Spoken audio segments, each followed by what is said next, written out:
美國事實上是輸了。我覺得這場戰爭沒有白打，把美國從神壇上面打下來了，而且是自己打自己打下来。这個戰爭現在不可能回到戰前狀態啊！你現在看看伊朗，他的領導階層48個人都不在了，他的經濟現在受到蠻大的一個衝擊。荷爾姆茲海峽也不會這麼簡單的回到2月28號之前完全自由航行狀態。伊朗某種程度已經跟阿曼在談，以收服務費的方式，某種程度的還是影響整個荷爾姆茲海峽的航行。美伊談判已經有一個不錯的結果了嗎？因為盧比歐都出來說了，他說荷爾姆茲海峽的問題在數小時之後就會可以聽到一個好消息了。川普這邊也放話啊，他說呢，伊朗原則上是已經同意了，會處理好他們的高濃縮鈾的庫存，甚至還獅子大開口要伊朗交出全部達到2000公斤的濃縮鈾，而不是只有450公斤這一種武器級的濃縮鈾而已。消息一出啊，伊朗是直接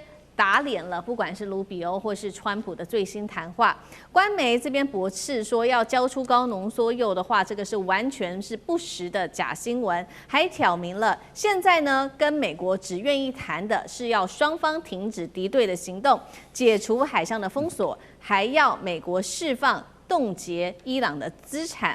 那麼有關於美軍最在意的核計劃跟濃縮鈾的問題，他說至少也要等到30或者是60天之後才有可能來做談判。原因很簡單，或許伊朗在過去的這個烏克蘭的問題上面已經學到了經驗，因為烏克蘭當年交出了核武之後，現在換來的是俄烏戰爭。我們看到了包括了北韓死守核底牌，但是現在看起來美國是完全不敢去動北韓的。那麼伊朗的總統裴佐斯基安雖然說伊朗無意追求核武，但是大家現在看起來或許就是為了要做對於伊朗的自保嗎？所以今天節目一開始，我們就請賴老師先幫我們分析，是不是等於說，核武交出去就是把國家安全交到了美國手上？伊朗總統說他無意追求核武，這個會是緩兵之計嗎？賴老師怎麼看？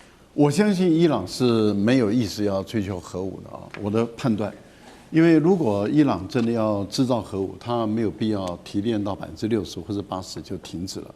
它事實上可以加速再提煉，而且盡可能的保密，然後盡快的能夠把一部分提煉到95%能夠做出核彈。因為俄羅斯已經提供給他相關的這些導彈的技術跟能力，所以使伊朗在這一次的戰爭中，我們看到了它事實上已經驗證了。它可以打2500公里甚至更高一點的這個中程的導彈。換言之，也就是說，它的載具就是載體就是導彈本身，它已經可以打到以色列本土，所以它只需要是核彈頭。如果伊朗在當初是真的有下定死的一個決心就鐵的決心要做核彈的話，核武其實伊朗應該是可以做出來的。但是很明顯的就是說，哈美內伊也就是老哈美內伊。被第一時間被美國以色列，特別是被美國以色列所殺死的這位伊朗的領導人，很明顯的他並沒有要發展出核武，他只是希望透過這個核濃縮鈾作為一個談判的一個籌碼。是因為道理很明白，就是伊朗在奧巴馬總統時代完全遵守核協議，完全遵守，這是有國際背書的，包括聯合國的原能委員會。他們背書說伊朗是完全遵守，那是川普上來的時候撕毀了這個核協議，那是川普，所以違約的是美國。那違約的美國，那本來伊朗還寄望歐洲國家能夠主持公道，因為當時中國跟俄羅斯是主持公道的，但是還需要聯合國的另外的2個常任理事國，法國跟英國，還有當初參與這個核協議的德國，他們共同來主持公道。那所謂的主持公道，就是說他們拒絕執行美國對伊朗所施加的制裁，結果不是，結果事與願違，只有中國跟俄國，但是俄國力有未逮，所以真正能幫伊朗忙的就中國大陸，而中國大陸頂住全世界的壓力，那麼繼續支持伊朗，認為伊朗是沒有違反核協議的。好，可是其他的所有的美國的盟國，包括韓國在內，都背叛了伊朗。韓國也凍結了伊朗的這個境外的這些財產，10幾個、20個億美元。所以為什麼伊朗都一直在炸韓國的油輪？就是因為韓國本身背信忘義，這是第一個。第二個呢，那也就是對於歐洲的其他的國家來說的話，由於他們背信忘義，所以對伊朗他就沒有必要再遵守核協議了，他就開始提煉濃縮鈾。可是我們在強調，如果他真的要做核彈，他早就可以做出來。可是他為什麼一直沒有？那是因為老哈美內伊他是把它作為一個籌碼而已。好，那因此我覺得伊朗的總統所說的話是可靠的、可信的。伊朗沒有要發展核武器，可他要用這個來做籌碼，不排除被迫發展出核武器。那因此拿這個東西來跟美國做談判。目前我覺得卡住的原因是在哪裡？卡住的原因是在於彼此之間的不信任了。伊朗不再信任美國，对，那伊朗現在願意把濃縮鈾如果要交出來，要交給哪一個國家，他可以在第一時間交還給伊朗？我覺得伊朗在乎的是這個。但是既然願意30天到60天再來談，那就是代表這個部分是可談的，可談的就有機會嘛。好，所以我們看到這個美伊之間的不信任哦。那麼伊朗首先呢，把這個高濃縮鈾目前還是握在手上，當做他們一個很重要的籌碼。真的要談的話，也是60天之後才談。所以現在呢，在美國的內部開始鬧起了不同的聲音哦。有人覺得說，搞了半天，你這個美國打伊朗打了半天，自己的武器都消耗盡了，結果得到的結果是什麼呢？民主黨的參議員是這樣說，根本就是讓伊朗回到了戰前的一個狀態啊，打了半天完全沒有什麼結果，連前國務卿龐貝奧都開炮了，說這跟歐巴馬時代相比，根本是毫無進度的。有一個說法就是說，史詩級怒火根本就是白打了。包括現在美國呢，它的飛彈耗盡了，中東基地挨打，油價震盪，還有荷姆茲海峽還被封鎖，那到底是不是一切都回到了原點呢？聽到了這些話之後，川普非常的生氣，他在網絡上面直接開炮說，這不會是歐巴馬那一份爛協議。那白宮通訊的主任也嗆龐貝奧說，你一無所知，要他閉嘴。好，最敏感的是有一個人事的一個調動，就是美國國家情報總監，這位是加巴德。現在呢，最新傳出他要辭職，表面上說是家庭的原因，但是外界透露說他在伊朗開戰的理由上面不願意配合川普，才會有此結果嗎？楊老師就這兩個議題怎麼看？現在不會是回到戰前狀態，美國也沒有白打這場戰爭，但美國事實上是輸了，所以他並不是白打，他反而揭露了他自己本身戰爭能力以及軍事戰略，還有整個大戰略決策的弱點，而現在根本就揭穿了他過去一直以為傲的全世界的軍事，以及在中東地區的霸主地位。我覺得這場戰爭沒有白打，把美國從神壇上面打下來了，而且是自己打下來了。這個戰爭現在不可能回到戰前狀態呀！你現在看看伊朗，戰前狀態，他的領導階層48個人都不在了，他的經濟現在受到蠻大的一個衝擊，所以這個不太可能回到戰前狀態。那第二個是，那荷姆茲海峽也不會這麼簡單的回到2月28號之前完全自由航行狀態。我覺得伊朗某種程度已經跟阿曼在談，以收服務費的方式，但不多，但是某種程度的還是影響整個荷姆茲海峽的航行。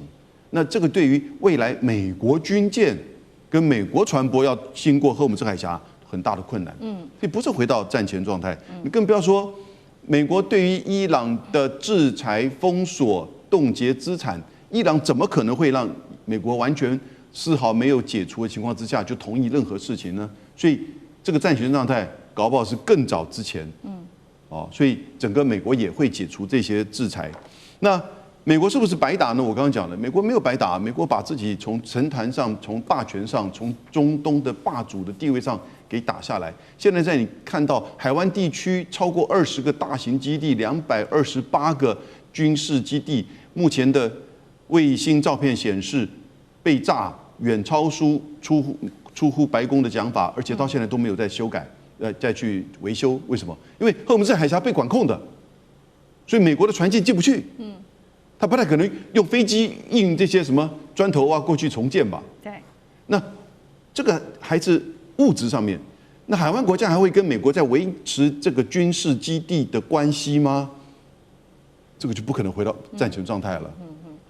然後美國在這個問題上，他自己都沒有辦法，一個海上霸主都沒有辦法去維持海峽的秩序，還要跑到他的競爭對手北京那邊尋求他的支持。北京把俄羅斯的普丁也找來，隔了4天，所以基本上現在變成是叫做中國定義、美國翻譯、俄羅斯支持。新的大國協調秩序就是如此了。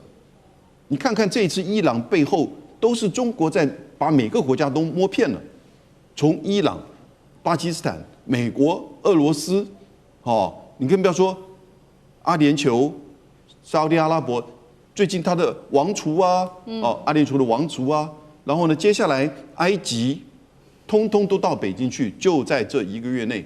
現在巴基斯坦總理還正在北京。現在巴基斯坦總理在北京在談什麼？中巴經濟走廊，當然在談伊朗了。所以這個時候啊，美國沒有白打這場戰爭，美國把自己的霸權地位給打掉，這是美國的輸意識時刻已經來臨了。也就是大家看穿了他的實際上，那加巴德什麼呢？加巴德因為他反以色列，他沒有跟周遭川普這些遭到裡面去這麼捧以色列、支持以色列。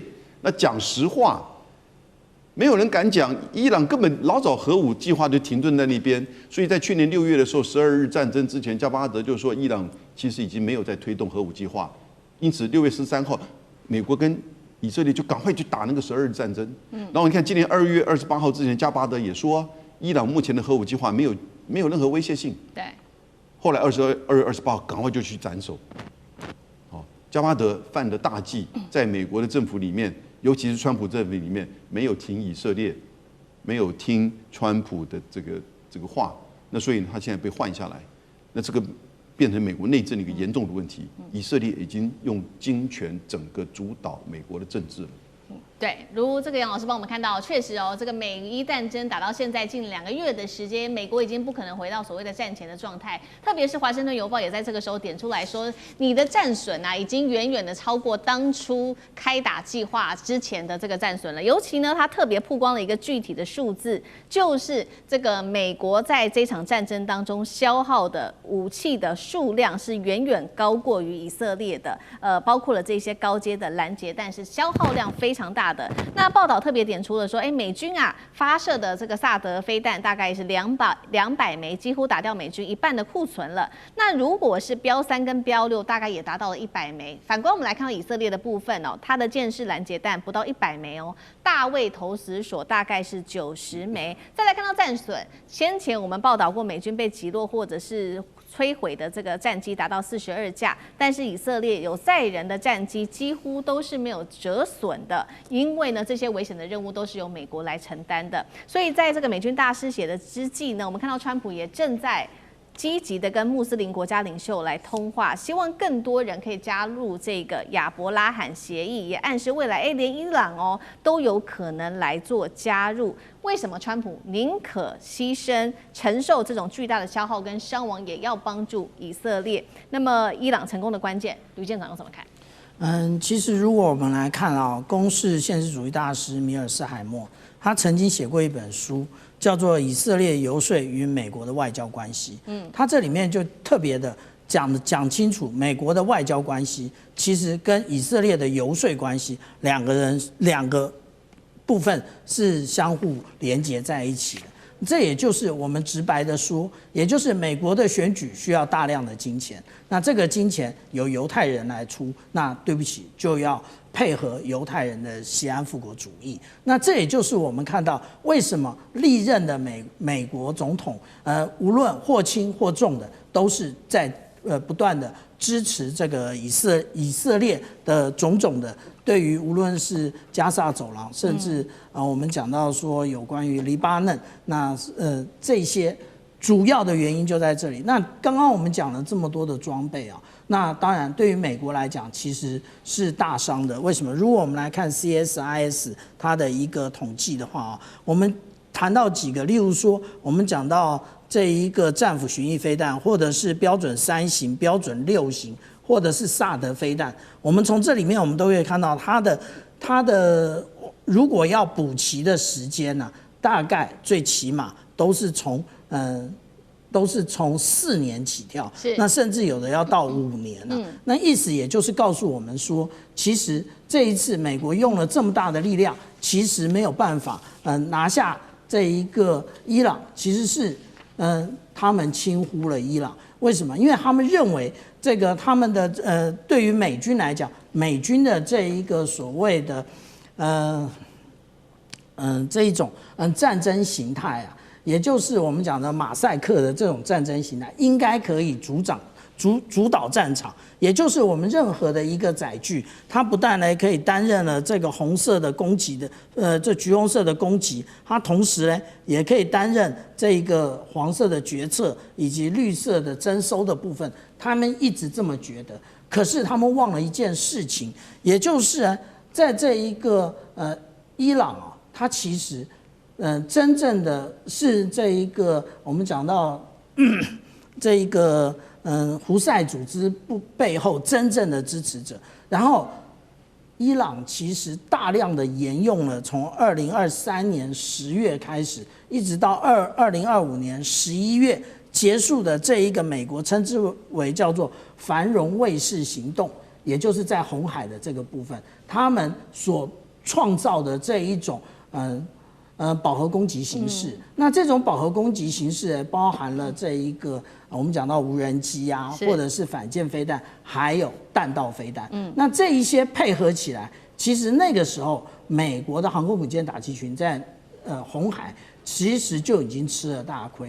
然後結果他們沒有想到的，也就是這一次伊朗會把這種戰術直接用於波斯灣的國家，它不是只對了美軍的軍事基地而已，它是对於全面的波斯灣國家，也就因此啊，其實沒有辦法有效的那個戰勝，然後變成節節敗退，甚至提前喊停火。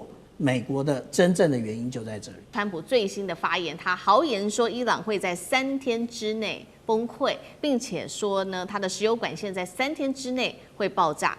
另外，他還喊了，如果不達成協議的話，會做開戰的正式倒數了。伊朗則是用3招來繼續的續命，哪3招？等一下我們繼續一起來關心。白宮現在內部也有非常多的問題，情資顯示伊朗保有2/3的空軍戰力，大部分的導彈能力，還有荷姆茲海峽的封鎖戰力。在這場戰爭接下來如何發展？等一下節目我們都會做一個全面的解讀。先來看到川普最新在他的社群平台，在他的 True Social 上面再度的發文，他說伊朗已經陷入崩潰了，甚至伊朗還主動的向我們美方傳話，說希望盡快的開放荷姆茲海峽。這些話說出來，但是沒有任何的根據，是在哪裡聽到這些話，或者誰說的，川普都沒有說，白宮也沒有做更多的這個表述。再來，川普還說，伊朗的輸油管可能會在幾天之內爆炸，原因是呢，石油槽裡面的這個石油已經太多了。他說，中國大陸的角色在這邊並沒有這麼的重要。川普還說，美國已經失去耐心了，伊朗接下來只剩下最後的3天，到時候美國將會炸毀伊朗的石油設施，成為這一場戰爭最大的贏家。他指的是美國。真的是這樣子嗎？伊朗只剩下3天的時間。我們來看到最新是來自於這個是航運追蹤機構給的最新消息。他說，伊朗其實不是只有3天，其實光是緩衝的時間，它最多可以來到12到甚至22天。原因就是這個伊朗方面呢，它現在有很多的急救章可以去就目前所碰到的問題，一共是3個。第一個，他們把海上的油輪現在變成了他們的臨時的儲油庫。第二件事情，原本呢這些老舊的設施放在那邊閒置的，現在伊朗也把這些舊設施拿出來做使用。第3件事情跟中國大陸有關了。他說呢，伊朗不惜花比較多的成本跟錢，用鐵路的方式把石油運送到中國大陸去。換句話說，就已經不是走傳統的海運路線了，全部用這個高成本來走鐵路，把石油給運輸出去。那麼這個是來自於伊朗現在面對的問題，還有他們怎麼做急救。另一方面，我們來看到美國內部則是面臨到非常巨大的壓力。我們來看到的是來自於這個大西洋月刊的最新揭露。他說，川普現在面臨的壓力是五角大廈內部沒有向川普透露整體戰爭的全貌，而且國防部還被質疑在這個戰爭期間不斷的誤導川普，給了他錯誤的情資。再來還有前官員是直接開轟了，他說戰爭部長赫格塞斯他極力的迎合總統，甚至呢他用的就是他的電視經驗，讓他非常懂得怎麼樣跟川普說話，而且他說的話都是川普想要聽的話。他說我認為這樣很危險。再來就是特別指到赫格塞斯其實有很大的政治野心，未來他可能會想要投入在總統的選戰當中，換句話說一切都是為了自己的政治生涯。確實我們來看到赫格塞斯是怎麼講的，他說美國的武器到現在還是很儲備足夠，而且呢經過8週的戰鬥，伊朗軍隊承受的損失十分的慘重。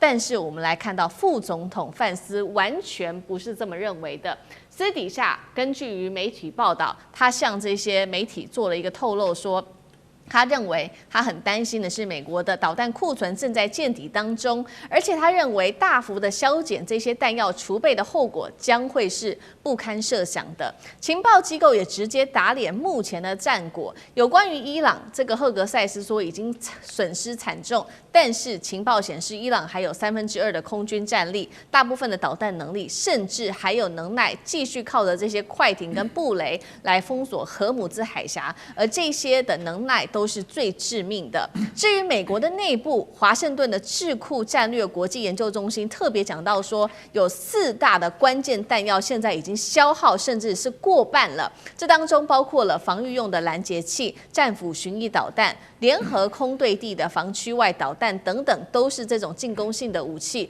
如果再持續的削弱下去，那麼美國接下來應對其他場衝突的能力就會大幅的降低。最後一件事情是，民主黨現在準備要針對川普提告了，因為這一場戰爭已經逼近了60天的全線紅線了。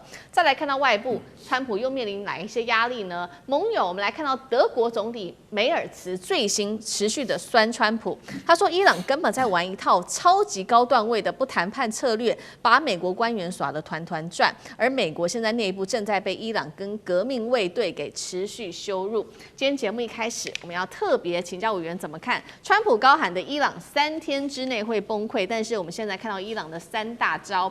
針對石油，他說海上油輪它有這個儲油設施，重啟閒置的這些設施，還有靠鐵路運送石油給中國等等3招，到底這場對抗是誰在誤判情勢？委員怎麼看？對啊，川普說，如果伊朗再不開放荷姆茲海峽，他3天後就要去炸毀伊朗的這個石油開採的這些相關的設施哦。其實川普講這句話的時候，大概全世界沒有個人會信他的。那麼全球的油價跟股價大概也不會有太大的波動，因為大家就知道時間到了之後呢，川普又再找另外一個理由告訴大家說為什麼又不炸了哦，再給這個伊朗另外一次機會。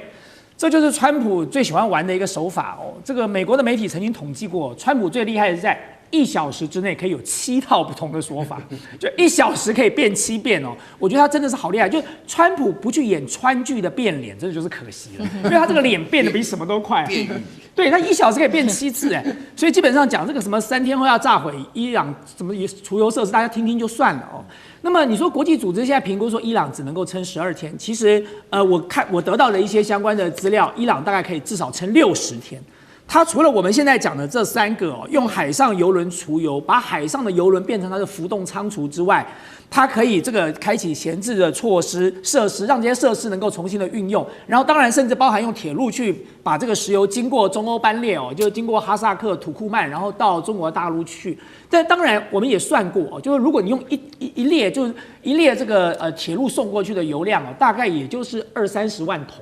可是，一艘油輪出去的時候是200萬桶，所以你說光靠鐵路去把油能夠稍微的這個全面的輸送出去，可能性當然不高，但是它絕對有這個暫時延緩的效果，就是你畢竟就是慢慢的把這個壓力不斷的用各種方法釋放。除了這3個以外，它還有2個這個現在正在這個操作的方式。第一個，它改變它現在現有煉油廠的作業流程，它加速煉油廠的這個作業，讓原本在儲油槽中的石油盡快變成這個加工品哦。那麼用煉油廠的方式來消化這些東西，然後再把這些原料送出去哦。那麼第2個他在做的是什麼呢？他在做的是他考慮要關閉一部分將來維修成本比較低的油田，也就是說，沒關係，我先把它關閉了，我將來再重新開啟，可是我付出的成本跟代價比較低，那我現在就暫時先把它關閉掉。所以伊朗評估在這個5種方法的操作之下，它可以撐60天。那故事就來了，伊朗可以撐60天，美國跟全世界能撐60天嗎？就川普現在口口聲聲說要伊朗開放荷姆茲海峽，他自己難道忘了嗎？這封鎖他的封鎖，川普你也在封鎖啊，就你也是其中一道封鎖荷姆茲海峽的外國勢力。就你叫裡頭那個開放，你自己不開放有個屁用呢？所以基本上來說，現在是2道封鎖。那我的好奇點就是在於說，美國跟全世界能夠撐60天嗎？川普能夠撐60天嗎？川普馬上就要面臨5月1日戰爭授權法在國會的挑戰了，川普馬上就要面臨民主党提出各種的這個究責了，甚至川普馬上就要面臨到今年的期中選舉了。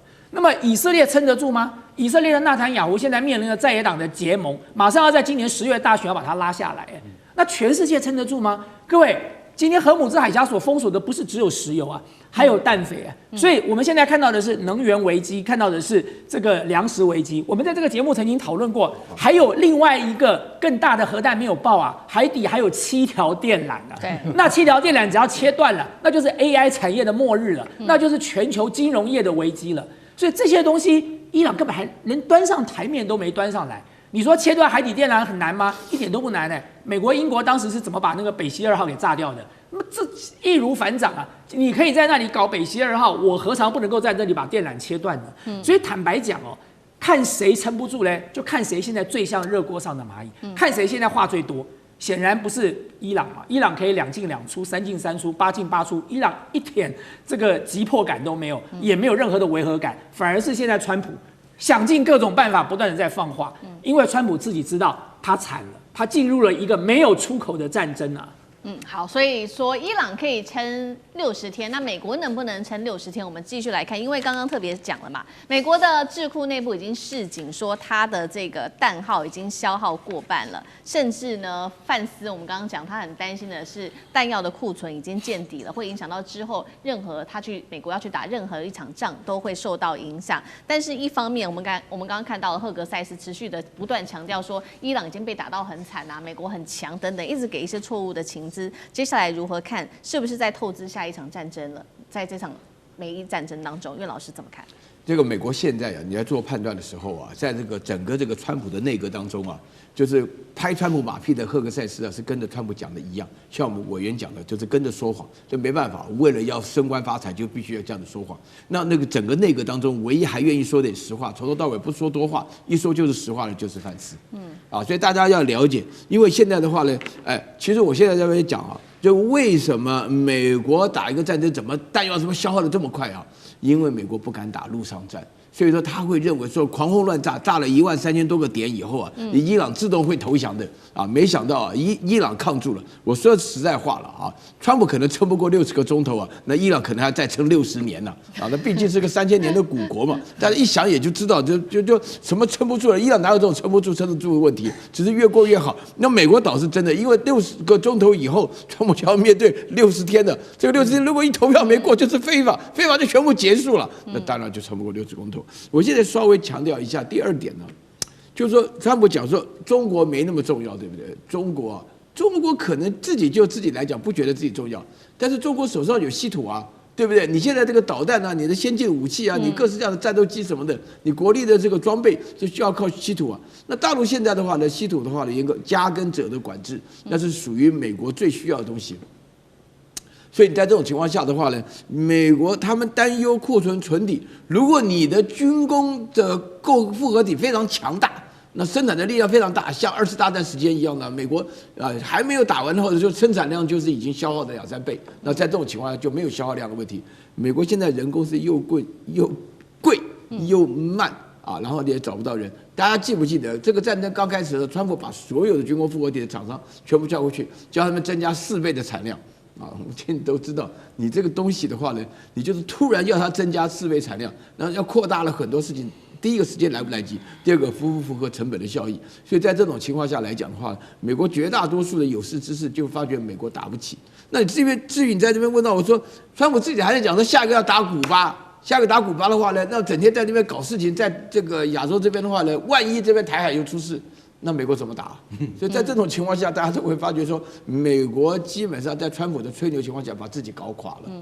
好，同樣的問題，那蓋哥又怎麼看？另外一方面，現在民主黨準備對川普提告對，民主黨如果真的川普提告，然後真的受到彈劾的可能性雖然不大，但是我們要看另外一方面的問題，就是說你要看到底赫克賽斯在演哪一出。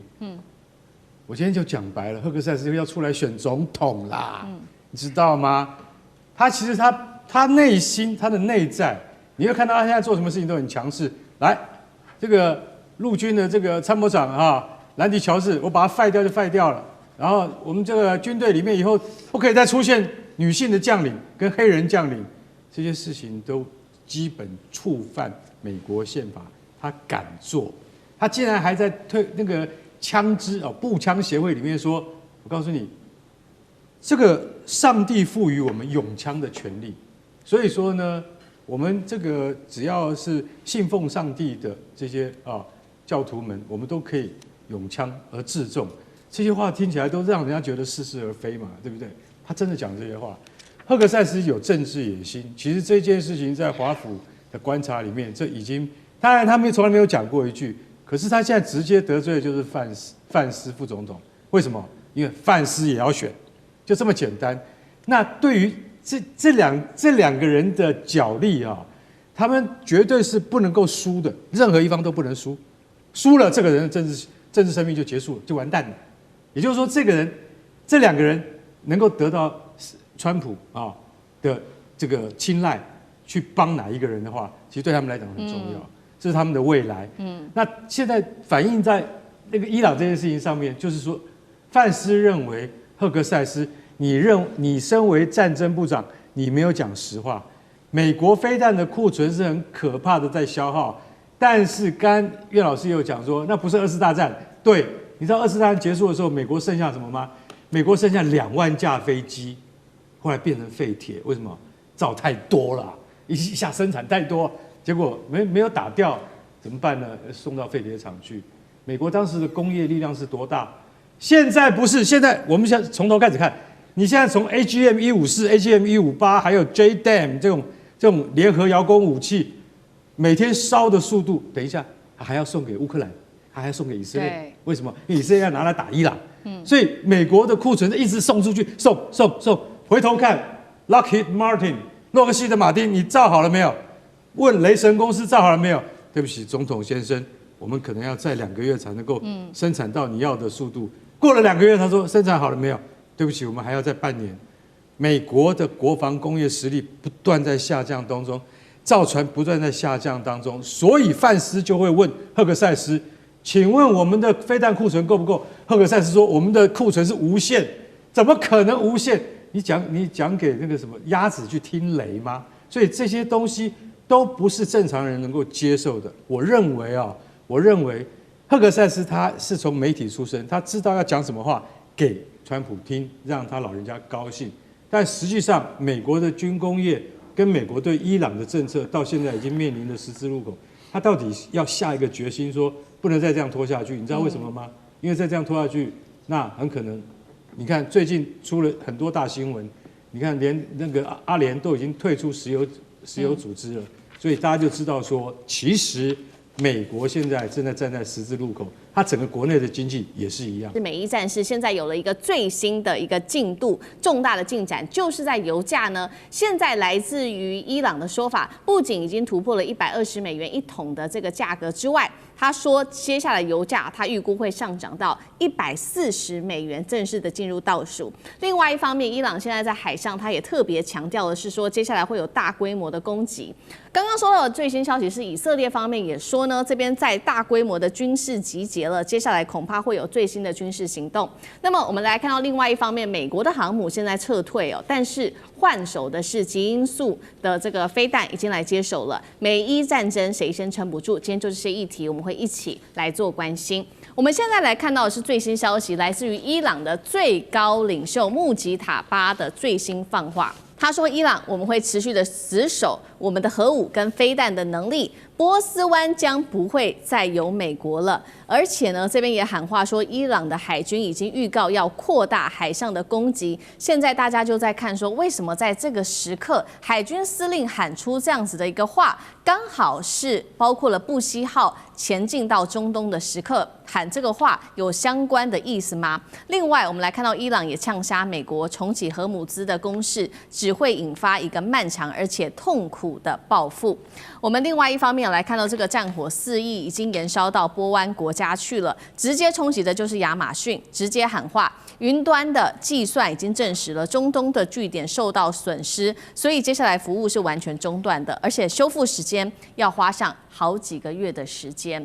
最直接的影響，不管是對於全球的民眾，或者是美國的民众，甚至於川普的民調，最嚴重的就是油價問題了。油價現在已經正式的突破$120大關一桶，但是伊朗持續放話，川普你繼續看着，下一站油價會到達$140一桶。伊朗的議長還特別酸了川普，說你不是嗆伊朗嗎？說你的石油設施會因為石油太多，在3天之內爆炸。結果看到的是，不僅油井沒有事情，現在油價還準備要失控了。那麼也代表的是說，美國先前的制裁是破功了嗎？我們來看到的是關於這個美國來自於哥倫比亞大學全球能源政策中心做的一個結論，他說，就算伊朗的石油減產幅度高達戰前的50%，但是他預估呢，在美國對他解封之後，伊朗只需要花數個月的時間就可以回到生產的70%以上了。換句話說，這個制裁對於伊朗來說其實沒有太大的影響。另外一方面，伊朗針對自己的石油也有很多的方式可以賣出去，不管是透過影子油輪自己偷賣，這個革命衛隊自己偷賣之外，還有呢，他們有非常多的海上儲油可以躲過制裁，並且透過輪流來停產的方式繼續撐住他們的生產量。那麼也透過陸運把石油送到中國大陸去。最新消息，我們來看到是剛剛收到的來自以色列的說法，很快會恢復对於伊朗的軍事行動。說呢，在24小時之內已經接收到6500噸的裝備，當中包括了數千枚空中、地面的彈藥、軍用卡車跟作戰的車輛。這是來自於以色列的最新說法。剛說了，伊朗已經放話了，他要再做海上擴大攻擊，甚至呢不排除現在外界也猜會不會要鎖定美軍的航艦或者是航母，這是否代表在波斯灣的海上這邊會醞釀一場即將要升級的大戰爭？將軍怎麼看？首先我們來分析一下美國跟伊朗有沒有可能在發生軍事上的作戰。我認為可能性已經很明顯的降低。從什麼地方可以看出來？第一個，從美伊雙方的談判過程裡面，我們可以看得出來。那現在在戰場上面，我覺得說伊朗雖然說沒有獲勝，可是他確實是佔了上風，所以他才能夠在這跟巴基斯坦這邊跟美國要談判代表的過程之中，他不斷的放美國鴿子哈這個當然他所提出來的條件也是很硬。第一個，我們先停戰，停戰之後接着下來，我們再談論這個荷姆茲海峽管理的問題，最後再來談論這個核武的問題。但是這方面對美國來講，他們是沒辦法接受的。可是美國在現在我們看出来，美國也不敢繼續打下去，因為他沒有能力再繼續攻擊下去哈。從他現在只敢採取所謂很消極的封鎖策略，想要借着封鎖這個阿曼灣哈，讓伊朗的油運不出來，然後讓伊朗撐死哈，讓你這個油抽不出來、賣不出去，以後你油井就廢掉，只能用這種消極的態度來這個對付這個伊朗。從美國這種策略，我們也看出來，在軍事上面，他可能也覺得他沒有能力繼續打下去。畢竟這場仗哈打了這個20幾天，然後又停戰了這段時間以來，我們看到美國在軍事上討不到任何便宜。所以雙方之後來講，或許有機會走上談判桌，但現在關鍵最大的變數出現了。關鍵最大的變數就是這個思米剛剛所講的以色列這個變數出現，因為今天是什麼日子？今天是5月1號，也就是說美國國會授權給川普60天的時間已經到期了哈。那美國會不會在明天之後，如果說川普順着國會的意思，他說我是一個民主國家，我接受國會的這種決定哈，我就撤出這場戰爭。但是我們都知道這場戰爭主要的是以色列要這個維護自己國家安全，他為了國家安全，他勢必這個要讓伊朗來屈服，所以以色列不會讓美國脫身走的。所以我認為以色列會把美國繼續把它拖下來。大家回想一下，2月28號開戰，不就是以色列跟美國聯合把美國綁上這部戰車，然後之後才開戰的嗎？那現在如果說美國脫身走以後，以色列自己要面對伊朗的導彈，它導彈還在啊，我們討論過很多次，伊朗的導彈可能庫存量還有70%。如果伊朗的核武這個後面繼續研發的話，對以色列來講確實是很大一個安全上的威脅。所以我認為以色列不會讓美國脫身的。所以為什麼現在以色列不斷，你剛剛講的哈，不斷的在囤積各種這個戰備物資？我相信囤積的可能是包括它的空中供給的彈藥，還有這個飛機所要使用的油料這些東西。那以色列對伊朗，我們從這個之前2月28號開始的戰爭，它所謂採取的戰術，大概不外就是因為它地面打不到伊朗，它只有借着空中的優勢，也就是它戰機的優勢，繼續要對伊朗來實施轟炸。但你只要以色列對伊朗實施轟炸，美國就勢必會被拖下水。所以說這場戰爭，我認為能不能夠走向和談，最大的變數是以色列。那以納坦雅胡現在他自己已經在國內的政壇上面，他可能面臨2個前任的總理會組織新的內閣來對付他。我覺得，納坦雅胡極可能在短期之內會對伊朗再一次的發動攻勢。好，所以這一場美伊戰事，本來大家看起來好像說已經要逐步的走向和緩了，沒有想到就在剛剛我們收到的最新消息，以色列突然又說24小時內大規模的集結各種的軍事武器，是不是可能發動另外一場戰爭？那美國就會接着被拖下水，這是要持續做一個重點觀察的。除了以色列現在在24小時內大規模的軍事集結之外，美國其實在軍事上也有所動作。我們來看到的是，他調走了他的這個福特號航母之後，準備要部署的是高超音速飛彈。注意了，這是首次他放了高超音速飛彈在中東地區。這一款飛彈叫做暗鷹哦。美國的媒体曝光的消息指出，川普的新計劃是讓暗鷹要指導伊朗的飛彈陣地。暗鷹的射程大約是1725英里，可以超過5馬赫的滑翔飛行，具有高的機動性，成本比較高，但是數量很少，這是它現在最大的問題。單枚要1500萬美元，而且現役庫存已經不到8枚了。接下來這場戰爭，張將軍怎麼評估？我認為這個伊朗，他認為美國不敢做3件事，反而讓伊朗有底氣。第一個，伊朗評估美國不會進行地面戰，那不會地面戰，那我可以依賴了，我這個地方不會有任何的美國大兵占1寸土地，那繼續玩嘛，你要來就上來啊。所以他已經看了，把美國看穿了。你這個地面戰不來，我就不屈服。你隨便炸吧。我認為伊朗夠大，地下化夠，我的戰力保存、戰力防護都夠，是這樣子。他看，所以美國到現在為止，有這個第31遠征軍陸戰隊也來了，什麼82空降師也準備，你動不動？你不是要奪島，連島都不奪。奪島是很容易，島嶼都是易攻難守。這個我們講的易攻難守，你守不住，因為太小了，沒有腹地，你都連島嶼都不奪。那這個被伊朗看穿。第二個被伊朗看穿了，是美國的火力不足。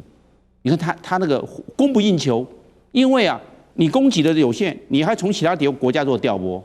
換句話說，你在第1集的時候40天盡了洪荒之力，也只會這樣子啊。我伊朗不會做屈服，我還有很多的真實承諾的報復的各種的梯次是這樣。換句話說，美國的火力上的準備，我認為是不夠的。第3個，他看為美國川普對他的軍人是惜命重於犧牲生命，非常愛惜。你既然惜命重於犧牲生命，那好了，那我拒絕來跟你賭，因為你怕犧牲生命，那我就來跟你賭。我不怕，我伊朗人多，要玩就玩，這是我的伊朗，又是我的在地，我的家，是這樣的。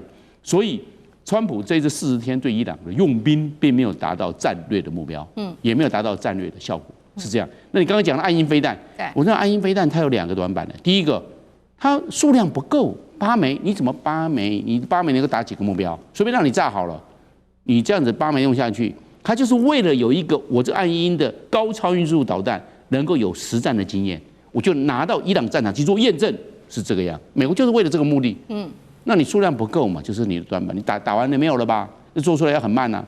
第二個呢，打一枚賠一枚，你一枚的单枚的造價是1500萬美金，你算算看，伊朗還有哪個軍事裝備可以值1500萬美金的？你拿1500萬美金跟他換，結果你打一枚虧一枚，你砸了可能是這個200萬美金的一個目標，但是你不要忘，你是1500萬呢，你這個拿金斧頭去劈木材哎。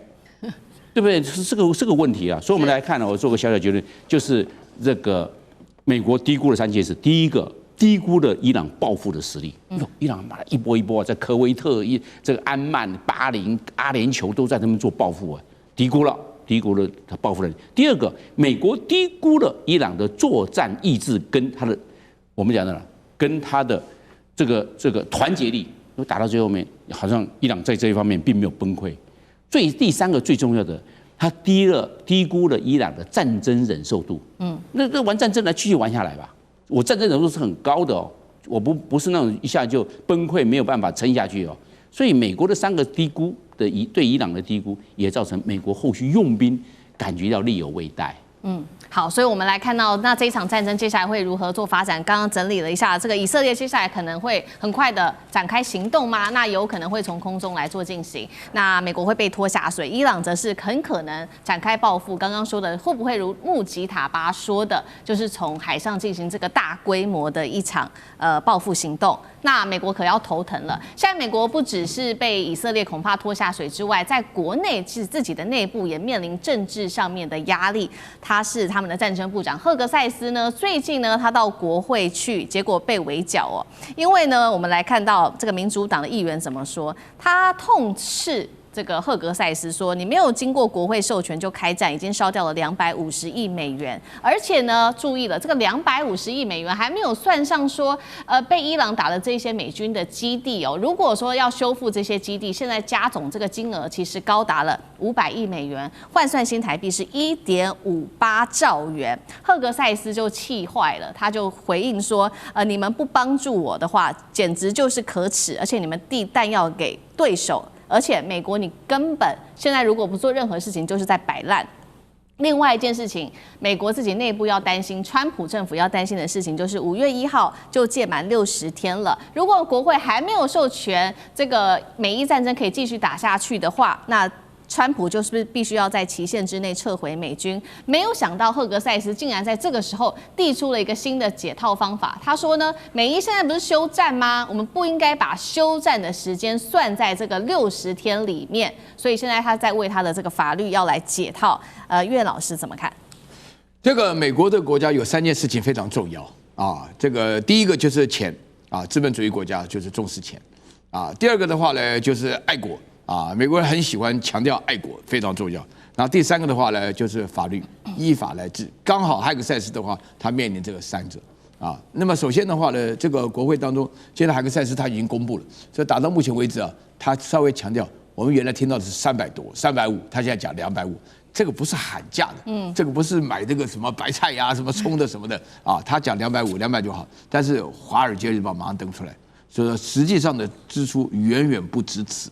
啊，那如果再加上要修復美國駐在中東波斯灣的所有的軍事基地的話，那總共的費用可能會高達500億。大家不要忘了啊，這個是暫時休火，這是一個 truce， 就停火以後才打了35天了，打成這種結果啊。那麼大家都已經看得非常清楚，就是說美國本身來講，這場消耗的在錢上消不起。海格塞斯的回應啊，就是他覺得沒面子啊，因為這個基本上就說他說謊啊，其實海格塞斯得罪人非常多，你們最受不了就是他犯了 war criminal 就是戰爭罪了啊。那麼他有這個戰爭罪的嫌疑的，將來會被起訴的，所以他心裡就慌了，他就指人家不愛國，不愛國的話就你們遞彈藥給對方啦，然後你們是 disgrace 啦，你們丟臉啊什麼的，啊，你們擺爛啊，你們沒有辦法積極的面對，這是愛國心理。那麼這個最重要的一個是美國的法律了，美國的法律的話呢，就是說國會當中允許總統擅自發動戰爭的話呢，就是60天以後一定要有國會的同意你發動這場戰爭。那當中的國會的話呢，在3月份的話呢就已經投過票，就是說這話呢，先認定目前這個戰爭搞到現在就應該停下來，就是非法的，沒通過，2次投票都沒通過。那現在接下來的話呢，我覺得美國的法律要解釋，就是說國會要有人提案，就是要贊成川普這場戰爭是對的。那這個很難通過，所以海格塞斯才講說，既然是法律化，難道就是知法玩法？什麼樣的？就是說學那個立法委員質詢一樣，時間暫停啊，我們停戰時間就不算，所以就出現這種局面。所以大家一聽的話呢，就覺得說，因為前面第一個講，美國人資本主義國家非常在乎錢啊，你花錢的數量很大，當然嚇了一跳啊。這個錢的話，最終這個賬是算在所有美國人手裡啊，對不對？然後第二個部分的話呢，就是說你愛國的話，你愛國你要師出有名啊，你打這個戰爭的話，不就沒有名分，也不合法。那在這種情況下，你要美國的大兵怎麼打仗啊？对不對？那所以說，在接下來的話呢，就是說海格塞斯就罵了起来，就是說講到說我們要想盡辦法要拖这段時間，要60天，60天就是國會要同意他的戰爭。